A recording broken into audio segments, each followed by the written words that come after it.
Témoignage d'un paralytique, de la Guinée équatoriale. L'année 2009. Je suis déformé et paralytique depuis la naissance. J'ai reçu la promesse de servir Dieu alors que j'étais encore dans l'utérus. Quand je suis né, ma mère était très heureuse. Mais le temps a passé quand j'ai découvert que je ne pouvais plus marcher. Ma mère inquiète m'a emmené chez les médecins et ils ont parlé des problèmes que j'avais avec les vertèbres. J'ai été élevé avec beaucoup d'amour et mon père m'a toujours emmené en fauteuil roulant à l'église. Quand j'étais encore adolescent, j'ai jeûné et prié pour que Dieu me tire de mon fauteuil roulant. Un ange du Seigneur est apparu dans ma chambre et m'a dit qu'il ne me serait plus possible de marcher. Parce que Dieu sait ce qui se passe dans mon cœur, il avait déjà sondé en moi. J'ai caché à mes parents le désir caché de connaître le monde, d'aller à des soirées et de rencontrer de nouvelles personnes. L'ange a dit, si je me levais de ce fauteuil roulant, je m'éloignerais de la présence de Dieu et irais en enfer. Mon âme était précieuse pour Dieu et le moyen de salut est de rester dans ce fauteuil roulant. L'ange a dit, la grâce de Dieu est suffisante pour vous. Je priais avec une grande ferveur et mes sens étaient aiguisés. Quand j'ai réalisé que j'étais à côté de l'ange, j'ai parfaitement marché et même flotté. J'étais heureux de marcher à côté de l'ange et il m'a emmené au-dessus des nuages, où je pouvais voir l'univers et les gens qui marchaient sur la terre. Une comète a volé à travers l'espace et en entrant dans l'atmosphère de la Terre s'est transformée en une torche de feu. Il est tombé sur la forêt provoquant un grand feu, détruisant la végétation. J'ai vu la Terre dans un grand chaos et une destruction totale. Un ange qui était dans les cieux sonna de la trompette et un grand tremblement de terre secoua toute la terre. Plusieurs pays au même moment ont été touchés. Puis un grand éclair a frappé les arbres et les forêts ont pris feu et de nombreux animaux ont brûlé. D'autres animaux ont couru vers la ville, des animaux féroces qui étaient dans la forêt ont envahi les villes à cause du feu. Un autre éclair a frappé les fils électriques, mettant le feu aux maisons et aux appareils électriques. De nombreuses maisons ont pris feu, tuant des millions de personnes. J'ai entendu un grand éclat au pays d'une pierre géante qui tombe sur la terre. L'électricité a été coupée et un grand désespoir s'est emparé du peuple. Les entreprises et les banques dépendantes de l'électricité ont été contraintes de cesser leurs activités. Les bulletins de nouvelles ont parlé de catastrophes et de nombreux réseaux de communication ont été détruits. Les réseaux de télévision étaient éteints. Plusieurs pays ont été touchés par ces astéroïdes tombés du ciel. La pauvreté a augmenté, les entreprises ont fait faillite et la crise financière s'est aggravée. Beaucoup de gens ont dû s'endetter parce qu'ils ont tout perdu. Les marchés boursiers ont été dévalués sur le marché. Les cours de l'euro et le dollar ont chuté. Jésus m'a emmené dans une partie du monde où il y avait une guerre entre les soldats de l'armée. Ils se sont battus, les avions ont été touchés, des navires ont coulé à travers des missiles. Plusieurs bombes ont été larguées sur des avions qui sont tombés et ont touché le sol. Des maisons, des magasins, des entreprises, des écoles et des voitures ont été détruits lors de frappes aériennes. Je ne sais pas de quoi il s'agissait, qu'il s'agisse de la Troisième Guerre mondiale ou de la Quatrième Guerre mondiale. Ce que j'ai vu était une guerre plus destructrice que les précédentes. Si je rejoignais la Première Guerre mondiale avec la Seconde Guerre mondiale qui se déroulait sur Terre, ce serait un jeu d'enfant par rapport à ce que j'ai vu dans la vision. J'ai vu un véritable carnage, des millions de corps déchirés, la tête d'un côté, des jambes et des membres séparés. J'ai aussi vu des armes chimiques être utilisées comme bombes. Ces armes ont libéré un gaz mortel que tous ceux qui respiraient de ce gaz ont contaminé leur circulation sanguine, faisant des millions de morts. Des bombes biologiques fabriquées à partir de microbes pathogènes ont également été larguées sur le sol. J'ai vu de petits vers à l'intérieur de ces bombes. Et lorsque les avions ont jeté ces bombes biologiques au sol, des bactéries ont pénétré dans la peau des personnes, provoquant blessures, plaies et autres maladies pouvant entraîner la mort. Les bactéries ont mangé les organes internes et causé le cancer. Les avions laissent sortir de la fumée remplie de virus qui ont contaminé la population. Ce virus a paralysé le corps, laissant les gens dans un état végétatif. Et ceux qui n'étaient pas contaminés par les émanations, ne pouvaient pas approcher les infectés pour ne pas attraper le virus mortel. Ces armes ont causé une grande destruction de masse. Jésus m'a emmené dans une autre partie de la vision, où j'ai été témoin de grosses roches de glace tombant du ciel et tuant des millions de personnes sur terre. Des maisons, des voitures, des commerces et des plantations ont été détruits à travers ces gigantesques roches de glace. Les vents sont également devenus forts, provoquant des ouragans qui ont renversé des arbres, des poteaux et des maisons, entraînant des personnes, des voitures, des animaux et des maisons. La terre était dans le chaos, tout détruit. Les forces gouvernementales étaient faibles contre tout cela, ne sachant que faire. Les hommes ont compris et reconnu le grand pouvoir destructeur de Dieu, créateur du ciel et de la terre. J'ai eu une autre vision apocalyptique. J'ai vu le soleil se réchauffer, causant un cancer de la peau chez les gens. Personne d'autre ne pouvait supporter le soleil et beaucoup restaient dans leur maison dans des bains de glace. Les gens qui sont nus sur les plages ont la chair très fortement brûlée. Leur peau brûlait de grandes blessures mortelles. La glace de l'Antarctique, de l'Alaska, des pôles sud et nord a fondu et les eaux des mers ont augmenté car ils ont reçu beaucoup d'eau lors de la fonte. Les animaux dans le froid ne pouvaient pas supporter la chaleur et mouraient. J'ai eu la dernière vision d'un grand trône blanc qui était dans l'univers. Le ciel bleu et toute son atmosphère ont été détruits et il n'y avait plus de terrain sur lequel marcher, car la Terre avait également été détruite. La planète Terre n'existait pas et des millions d'âmes sont sorties de l'enfer et sont revenues dans leur corps. Il se tenait devant le trône du Tout-Puissant. Cet homme en blanc, c'est Jésus qui était très sérieux. Un ange se tenant à côté de lui a ouvert le livre des œuvres de tous les péchés de ces gens. Tout a été enregistré et il n'y a aucun moyen de mentir au procès. Et tout le monde dans cette ligne a été reconnu coupable. Leurs péchés ont été exposés sur une toile afin qu'ils puissent voir de leurs propres yeux leur méchanceté. Les gens de l'époque d'Adam à cette époque future. Tous ceux qui étaient là sont sortis de leur prison en enfer pour recevoir leur jugement et leur punition éternelle. Le jugement était juste avec la justice. Tous ont reconnu qu'ils sont dignes de l'étang de feu. Et ils s'inclinèrent devant celui qui régnait en justice. Ils n'étaient plus des esprits et étaient avec leur corps charnel parce qu'ils avaient été ressuscités. Les anges ont jeté toutes les millions de personnes dans l'étang de feu ardent et les cris étaient terribles. Après cette dernière vision, mon esprit est revenu sur terre. J'étais perplexe et j'ai passé des jours sans dormir jusqu'à ce que le Saint-Esprit me rassure. Je parle aux hommes qui vivent dans le péché. L'avenir est pour ceux qui ne veulent pas être sauvés de ces grands jours. Jésus est le remède pour vous qui n'avez pas encore trouvé le salut. Il veut guérir votre âme, vos émotions et votre corps malade. Il est le remède à votre péché et chassera tout le mal de votre vie et soulagera la douleur. Laissez Jésus résoudre vos problèmes. Il fournit les opprimés et aide les pauvres. Il est la solution des malades, des nécessiteux et des captifs. Il envoie les ressources du ciel quand il manque à la terre. Ceux qui ont un cœur consentant ont déjà accepté ce médicament qui leur suffira. Celui qui rejette ce remède, ses infirmités ne disparaîtront jamais et ses blessures ne guériront pas. Quiconque n'accepterait pas ce remède pour le salut aurait le mal de l'âme et la mort. Ceux qui se moquent de ce témoignage, pour ceux-là, il n'y a pas de remède. Ils rejettent le travail de salut qui est offert librement. Que le Seigneur Jésus donne l'occasion à ceux qui ont entendu ce témoignage d'être sauvés. Le Seigneur Dieu m'a conduit dans le futur. La technologie était très moderne. J'ai entendu le son des bombes et j'ai vu de grandes explosions. Les avions bombardaient des lieux et causaient de grandes destructions. Des millions de corps mutilés, des morceaux de chair humaine ont été retrouvés de tous les côtés du conflit. Des cercueils ressemblant à de grandes boîtes étaient disponibles pour y placer des millions de corps. Il y avait une guerre entre les pays. La prophétie du cavalier rouge était accomplie. L'Antichrist, les éditeurs évangéliques ont cessé de produire les Bibles sur ordre du gouvernement de l'Antéchrist. Un homme élégant est venu au monde et était le centre d'attention. Son apparence extérieure était un bel homme, mais son âme intérieure était un monstre avec des dents de lion et des griffes acérées. Son esprit était sauvage et son intérieur était plongé dans l'obscurité. Et dans sa poitrine, il n'y avait pas de cœur mais un vide. Cet homme a été convoqué pour rétablir l'ordre et le progrès mondial. Il était un nouveau chef mondial de prestige qui venait d'émerger, et il était soutenu par l'ONU. Tous les dirigeants, les prêtres, les chrétiens et le pape le considéraient comme un génie. Pénurie alimentaire. Ensuite, Jésus m'a emmené au milieu d'une grande guerre. Les cultures vivrières telles que le riz, les haricots, les légumes et les fruits ont été détruites par les bombes. Toute l'agriculture a été endommagée et a causé la famine, laissant des millions de familles dans la misère. La faim a augmenté, les industries et les entreprises ont fait faillite.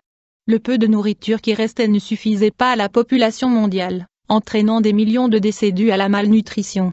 Le cavalier noir de l'Apocalypse était pleinement accompli. La pénurie de nourriture a provoqué une hausse des prix allant jusqu'à un riz coûtant 100 fois la valeur de son prix. Les pauvres n'avaient pas assez d'argent pour acheter de la nourriture. Seuls les riches qui avaient de l'argent pouvaient avoir de la nourriture mais les prix ont commencé à grimper et cet argent a perdu de sa valeur. Marque de la bête, Et la marque de la bête est devenue obligatoire pour remplacer l'argent imprimé sur du papier. L'argent était virtuel, mais seuls ceux qui avaient la marque de la bête avaient l'argent. Quiconque n'avait pas la marque ne pouvait ni manger ni boire, mais le juste vivait dans la foi, car l'homme ne vivrait pas que du pain, mais de la parole qui sortait de la bouche de Dieu. Destruction des communications, les réseaux de télécommunications ont été détruits et seuls quelques canaux étaient disponibles. Les autoroutes, les voies ferrées et les moyens de transport ont été détruits à cause de la guerre. Surveillance mondiale, les villes du monde intérieur disposaient d'un système de caméras pour surveiller le monde. Même dans les bois, il y avait des caméras qui surveillaient les gens pour qu'ils n'échappent pas à la dictature de l'Antéchrist. Les maladies ont été créées en laboratoire et disséminées sur le sol au moyen de vaccins. Des millions de personnes sont décédées des suites de nouvelles maladies incurables. Le supplice de l'enfer était sur terre, il y avait une grande souffrance. Le cavalier jaune de l'Apocalypse était rempli de toutes les plaies apportées sur la terre. Une religion mondiale, toutes les religions qui n'adoraient pas l'Antéchrist ont été annihilées. Toutes les religions du monde se sont réunies pour adorer un seul homme. Un prophète en robe a présenté ce culte à cet homme, officiant comme la seule religion. La vraie religion était d'adorer ce dirigeant en tant que Dieu. Ce prophète portait une robe et ressemblait à un prêtre. Le véritable évangile a été abandonné et le monde tourmenté par les ténèbres. Des lois diaboliques ont été adoptées par le Congrès du gouvernement mondial. Ces lois ont approuvé la peine de mort pour les chrétiens et les juifs. Ceux qui n'appuyaient pas les lois de ce nouveau souverain ont vu leurs propriétés confisquées et leurs familles détruites. Ceux qui n'ont pas obéi aux lois ont été tués. Les constitutions fédérales et les lois judiciaires lui étaient favorables. Le nombre de viols, de suicides et de meurtres a augmenté de façon exponentielle. Robots, il y avait des clones de personnes marchant au milieu de vraies personnes, mais ces clones n'étaient pas des personnes. Il y avait des robots avec une peau humaine qui ressemblait à de la peau réelle, je ne peux pas expliquer. Ces cyborgs à la pointe de la technologie ont été créés pour travailler dans des entreprises remplaçant des hommes et des femmes. Ils travaillaient sans salaire toute la journée et cela augmentait les bénéfices de l'entreprise. Persécution, les dirigeants de tous les pays étaient possédés par des démons, j'ai vu leur cœur sombre. Le monde était dans le chaos, la mort à grande échelle et il y avait beaucoup de confusion. Les chrétiens cachés ont parlé du message du royaume de Dieu qui était déjà proche. Les peuples étaient tellement liés au bien de la terre qu'ils ont ignoré ce message. D'autres avaient peur de se rendre à Jésus et subissaient une grande persécution de la part du gouvernement. Le leader mondial voulant capturer certains groupes de chrétiens a infiltré ces hommes dans les groupes chrétiens. Ils ont trompé les chrétiens en disant qu'ils s'étaient convertis. Ces hommes qui avaient déjà reçu la marque de la bête ont été reçus dans le groupe en tant que chrétiens. Des groupes de chrétiens trompés ont été livrés à leur exécution par les troupes de l'Antéchrist. Les soldats, les troupes de choc, la police fédérale et les fidèles de la bête ont reçu des promesses de récompense pour capturer les chrétiens. Le monde entier était à la recherche des chrétiens. Le désert était l'endroit où il n'y avait pas de caméras et les grottes étaient la cachette. Les signaux technologiques avaient du mal à fonctionner car le signal était mauvais dans le désert. Des objets volaient partout à la recherche de croyants. À l'époque, je ne savais pas ce qu'ils étaient, mais je sais maintenant que ces objets volants étaient des drones. Les drones avaient des armes de destruction qui exécutaient les victimes. Les photos de tous ceux qui n'ont pas reçu la marque de la bête ont été montrées à la télévision. Le journal traitait les chrétiens qui ont rejeté la marque de la bête comme des criminels et des criminels. Ils offraient des récompenses aux personnes qui pourraient trouver le groupe chrétien. Les affiches des chrétiens ont été clouées à chaque endroit dans les rues et fouillées partout. Leurs visages étaient dans les kiosques à journaux et ils s'appelaient des rebelles. Les chrétiens qui se cachaient ne pouvaient transporter aucune technologie avec eux, même les montres pouvaient être suivies. Toute la technologie avait des micropuces de suivi. Les chrétiens ne pouvaient pas faire confiance à leurs familles portant le signe de la bête. Les chrétiens ne pouvaient pas croire leurs époux qui avaient été achetés avec des manoirs et de grandes quantités de biens. Les chrétiens devaient fuir avec juste les vêtements sur leur corps sans rien prendre, tout comme le peuple d'Israël quand ils ont quitté l'Égypte. Tout ce qui appartenait aux chrétiens ou juifs a été confisqué par le gouvernement. Il était inutile de travailler pour acheter une maison. Celui qui avait la marque avait tout, celui qui n'avait pas de marque n'avait rien et a tout perdu.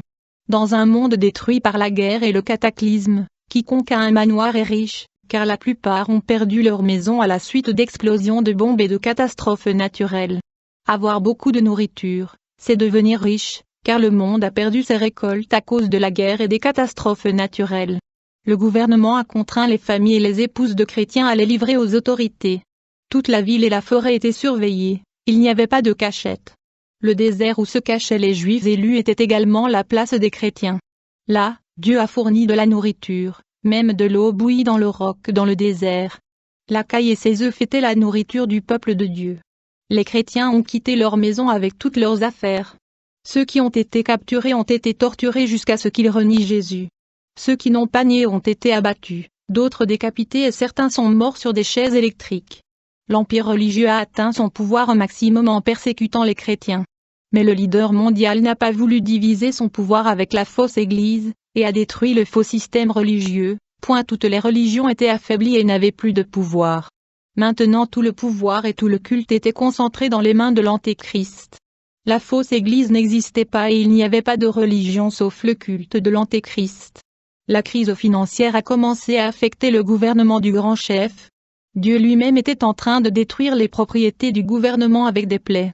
Les responsables gouvernementaux ont commencé à interroger le grand dirigeant et ont commencé à exister. Ce gouvernement parfait s'effondrait peu à peu, même avec toutes ses compétences gouvernementales. Millénaire. Alors Jésus m'a montré la terre en paix et dit que c'était le millénaire. Un ange descendu du ciel ouvert et libéra Satan. Il est monté dans le pays avec vengeance. Satan a commencé à soumettre les cœurs des gens. Il veut prendre le royaume de Jésus, convaincre les nations de détruire Israël et prendre le pays de la promesse. Israël est entouré d'une foule de gens et de soldats. Ils étaient des millions à vouloir détruire Israël. Les Juifs ont crié au secours et le feu est descendu du ciel et a détruit ces milliers de personnes. Ils n'étaient pas capables de rivaliser avec le pouvoir de Jésus. Mon esprit a quitté le futur et est revenu. Le Seigneur Dieu m'a fait voyager dans le futur pour révéler les événements. Je suis revenu, j'ai pleuré à cause de cet enlèvement, car c'était terrible pour moi d'assister à cet événement. Et cela va bientôt arriver. Je vous le dis, je suis un paralytique, je ne peux pas rester pour la grande tribulation, car je vais fuir et prendre mon âme avant que cela ne se produise. Jésus est venu vers moi et a dit, je promets que vous serez endormis quand cela arrivera et que vous serez dans ma gloire avec moi. Je dis à tous ceux qui n'ont pas encore donné leur vie à Jésus. Il y a beaucoup de chemins à suivre mais il n'y a qu'un seul vrai chemin, il s'appelle Jésus. Ce chemin est étroit et plein d'obstacles à affronter. Beaucoup regardent ce chemin et avant de vouloir marcher sur le chemin, ils regardent les difficultés. Plusieurs personnes abandonnent avant de marcher et certaines personnes marchent même dans cette voie, mais quand elles rencontrent des difficultés, elles reviennent. Ils ne comprennent pas que Jésus a promis d'être avec eux jusqu'à la fin des temps et a peur de continuer sur le chemin. Jésus a dit qu'il enverrait son esprit pour aider tout le monde à marcher sur son chemin. Si vous avez le Saint-Esprit, vous ne devez pas avoir peur de continuer. Ce qui manque à beaucoup de croyants, c'est le courage. Et pour être courageux, vous devez faire confiance à celui qui peut tout faire. Si vous ne croyez pas en celui qui est plus grand que n'importe quel problème, il est difficile de marcher sur le sentier épineux de Christ. Au bout de ce chemin, il y a une porte de l'autre côté. Lorsque vous le trouverez, vous trouverez des manoirs, des pâturages verdoyants, une rivière d'eau cristalline, un mur d'émeraude et de jaspe, des pierres précieuses, une rue dorée, un diamant et un arbre de vie. C'est la destination pour ceux qui atteignent la fin de ce chemin. Une récompense vous attend. Grande est la victoire de ceux qui parviennent à atteindre la ligne d'arrivée. Ce sont les champions qui ont fait tout le chemin. Là, je peux marcher et avoir les mouvements qui manquent dans mes jambes. J'aimerais pouvoir sauter en présence de Dieu et aller dans des endroits où je ne peux pas aller. Et qu'as-tu fait de tes jambes? Vous êtes allé dans des endroits où Jésus vous a envoyé ou dans des endroits impropres aux chrétiens. La voie du salut est étroite et pleine de barrières, mais au bout de ce chemin, il y a un immense et vaste pays prêt à vous recevoir. Jésus est prêt à payer le prix de la souffrance, à traverser des épreuves douloureuses et angoissantes afin que vous puissiez hériter de tout cela. Vous pouvez tout avoir sur la terre mais vous perdrez l'héritage que Jésus a pour vous si vous revenez en arrière. Jésus a payé un prix élevé pour que vous ayez la garantie d'entrer dans cet endroit et d'être héritier de lui. Jésus n'a pas payé ce prix pour acquérir quelque héritage pour lui-même puisqu'il est tout. Il a payé ce prix pour que vous puissiez avoir un héritage dans le royaume des cieux. Il l'a fait par amour, maintenant c'est à vous de faire votre part pour devenir un héritier. Nous n'avons pas le choix, soit nous empruntons ce chemin étroit et recevons tout l'héritage, soit nous marchons sur le chemin qui mène au royaume des ténèbres.